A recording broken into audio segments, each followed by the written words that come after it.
And we are back with another edition of WPSD Local 6 Legal Line here on midday. The attorneys from the Bryant Law Center in Paducah, our guests, Austin Kennedy, Teris Swanson directly to my left, answering your questions regarding personal injury or maybe any other legal questions you may have. Give them a call here at 1-888-208-6946. I have a question right off the bat from a gentleman named John. It says his neck still hurts from a wreck he was in. Now, the insurance company called, made him an offer to settle, but he's still experiencing neck pain. What should he do? Well, one of the first things to remember is that if you were in a car accident, the statute of limitations in Kentucky for most motor vehicle accidents is 2 years. So if you're approaching that 2-year mark, that may, adjust your analysis of this question. If this just recently happened, you have some time to file a suit. But keep in mind that once you sign a settlement with the insurance company, and in all likelihood, I obviously haven't read it, but in all likelihood you're waiving all future medical claims or any claims out of that wreck. And so if you are still having neck pain, it's important to go to a doctor, get a diagnosis, find out what is the future going to look like for your neck, and go from there. But again, just remember, if you do sign that settlement, you're probably waiving all future medical expenses.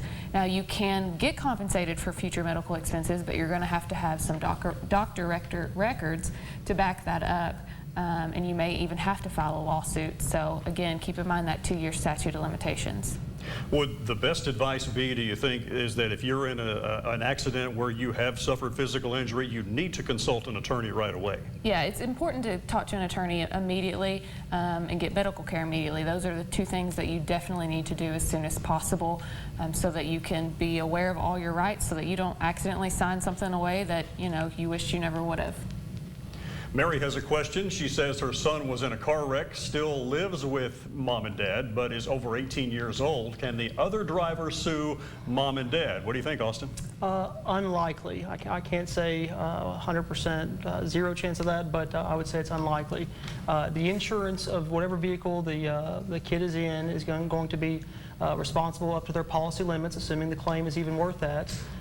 If it goes anything beyond that, it'll be on the kid himself to pay it. Most of the time, if you're an 18-year-old kid, you don't have any, you can't garnish wages, you can't, levy on a house you don't own, you can't do any of that stuff. So it's kind of futile to even try to look at trying to collect from somebody who's 18 years old. But the policy of the vehicle he is in is going to cover any of your damages. If you have to file a suit, you would actually name him specifically as the defendant, which of course your lawyer will take care of all that. But the insurance company, the vehicle he is driving, is going to take care of any kind of settlement or judgment against him up to their policy limits. We have about a minute left of our first segment today. Roger wants to know if someone is using his property as a shortcut, happens to trip and fall, they sustain an injury, is Roger now automatically liable to be sued?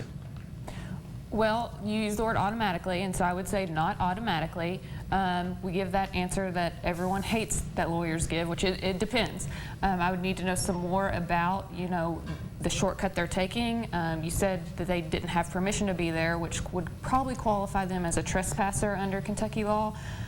So again, I'd have to know more about how they tripped, what was the condition of the road, was it even a road? Maybe they're cutting through the woods, I don't know.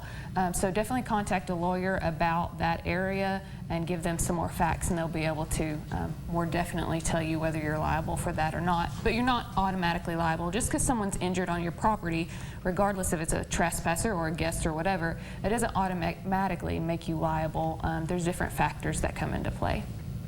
Austin Kennedy, Teris Swanson from the Bryant Law Center have been our guests on the first edition of today's Local 6 Legal Line. They'll return here in about 25 minutes to answer more of your questions, so feel free to call in when they return. Meanwhile, give us a little bit. We'll have this up online for your review at WPSDLocal6.com.